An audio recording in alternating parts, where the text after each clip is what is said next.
How to remove background noise in captions. If you wish to remove background noise in captions, all you have to do is launch the Captions application and go ahead and select a certain video that you want to edit. And let's say this is the video and there happens to be lots of background noises. In order to remove that background noise, it's very simple. Whilst you're editing the video, from the bottom of the toolbar, you can see various options.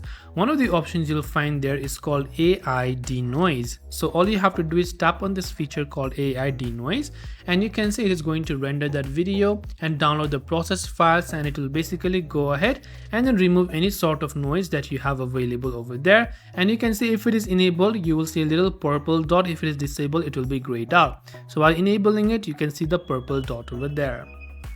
And this way you can remove background noise in captions. I hope the video helped you out. If you have any questions, do feel free to leave them down below. As always, thank you for watching and see you soon in our next video.